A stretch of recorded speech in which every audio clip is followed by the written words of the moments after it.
Anthony, tell us who your bust is and why. And I don't know why that's moving the way it's moving, but it's moving that way on the graphic if you're watching the YouTube. That's what she said. So we're going to talk about Davante Adams, and Davante Adams in full fade mode for me. Now, if we look at the body of work for Davante Adams, he's a borderline Hall of Fame player, right? If starting from 2016 to 2022, he has never finished outside of the top 12 in points per game, and for a lot of those seasons, inside the top 2 in points per game. Last year, Davante Adams, 31 years old, he's entering his age 32 season now.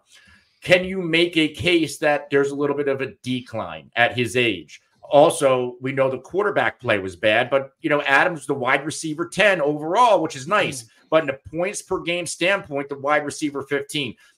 This is a player who had the second most targets in the NFL, 175. When, look what CD Lamb is putting up with that type of volume. I get it. There's a quarterback downgrade, but that quarterback downgrade is also why I am pretty much out on Davante Adams this year. We're still paying a fair premium for Davante Adams. He is going as the wide receiver 11 off the board using August FFPC Fantasy Pros ADP.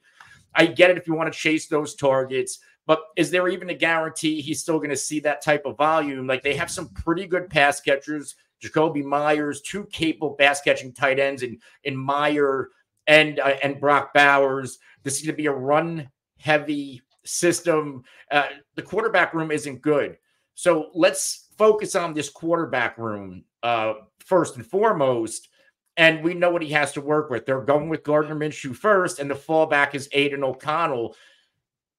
In the games that Aiden O'Connell and Davante Adams played together last year, Davante Adams averaged under 10 PPR points a game. Is that what you really want from the 11th receiver off the board and that premium? Absolutely not. And I think you're fooling yourself if you think Gardner Minshew is that much of an upgrade over Aiden O'Connell.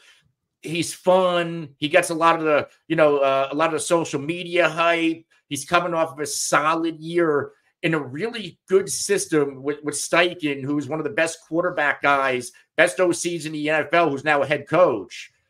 He's losing that stability with Steichen. And the stat is both Aiden O'Connell and Gardner Minshew last year, their rough average under 200 passing yards per game, both horrific, right? Bottom 12 when it comes to catchable target rate.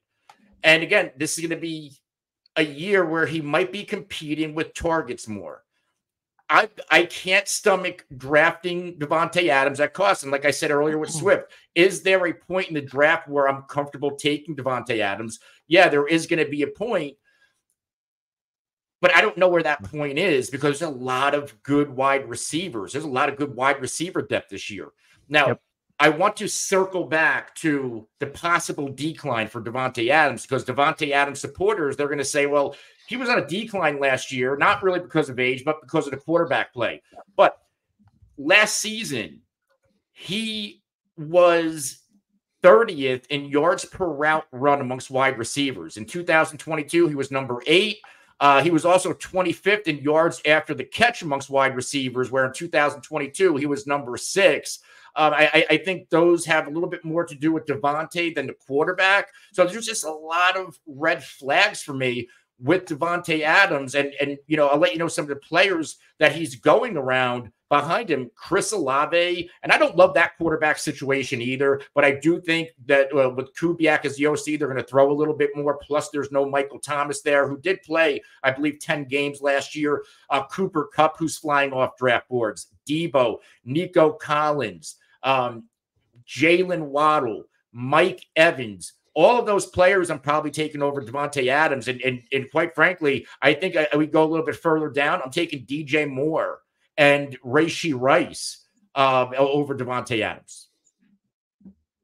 Yeah, that all sounds about right to me. I mean, I don't have much argument. I mean, I have some shares of Davante Adams. Usually it's in best ball because I don't want to deal with the headache that we think we're going to get, which you were kind of talking about there. So, yeah. I'm on board. I mean, Steve, do you have anything on this with Davante Adams, or are you pretty much I'm not drafting as much Adams as I did last year. I do think Minshew's a slight upgrade over O'Connell, and Jimmy G last year, was a hot mess too. Adams saying I'm going to get killed out here. But Adams, like, he's such a technician. Like, he doesn't rely on speed as much. He doesn't have to rely on his speed as much. He's going to set guys up. He's still going to be a huge part of the offense. So, yeah, I understand it. Like, but that whole second round is there's a lot of question marks at receiver. Like with Olave, with Derek Carr, with Cooper Kupp and his age issues, with Waddle playing second fiddle to Tyreek. Like some of those third round receivers, I do kind of like better. That second round is just at ADP is just a little weird. So, I kind of like, grabbing some of those running backs in the second round, like Gibbs or ETN, A-Chain, any one of those guys, Barkley. So yeah, that's why I haven't been taking a lot of Adams, but if you do click on him, I mean, I don't know if he's going to bust per se. He probably won't pay off that second round value, but he's still going to be really, really solid, and give you a pretty nice season regardless. It's just that you're probably not looking at a lot of upside, and those days of Davante Adams absolutely crushing it are over now, as he goes 31-32 and playing with Gardner Minshew, and they bring in Bowers this year. The one saving grace could be if he somehow ends up with Aaron Rodgers or maybe another contending team with a much better quarterback. Yeah, that was what Brandon just commented on YouTube there. We appreciate the comment, Brandon. He said an argument could be made for Davante if it's possible, if he's traded to a much better situation, if the Raiders are that bad, would increase his value in the second half of the season. So that is a thing which Steve basically just said there right there. So good thinking, Brandon. Before we move off, Steve, you brought up a good point, and for anybody listening, there's going to be a lot of drafts in the next 2 weeks leading up to Thursday Night Football. You brought up some draft strategy where you said you like the running backs better in round 2. And I think we both like a lot of these round 3 wide receivers better.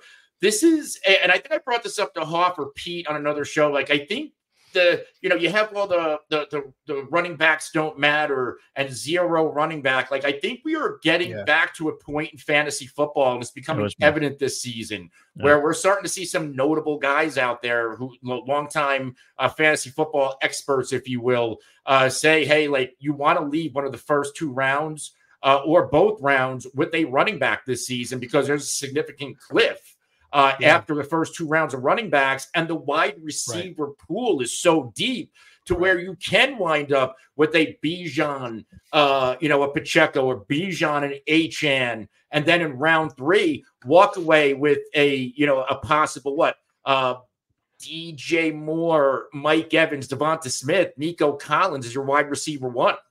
Yeah, you could take 2 running backs the first 2 rounds and still end up with a pretty good wide receiver room. I kind of like some of my drafts. I kind of like going 3 running backs, 4 receivers within the first 2 rounds, like a 3-4 in the first 7 rounds. And, I kind of like the builds. They come out pretty clean. They come out balanced.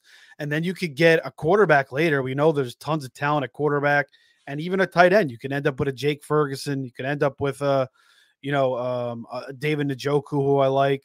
So yeah, I mean, those are builds you can do. So, I mean, yeah, I think people are getting a little too giddy now. Receiver, like you see some of these people take 5-6 straight receivers. I mean, that still works too. And you're getting a powerhouse team, obviously. Right. But when it comes to the point you can only start 3 or 4 receivers, what are you doing? You got to try to get your starting lineup pretty strong too. So, everything pops, everything works, but I think you could do it both ways this year.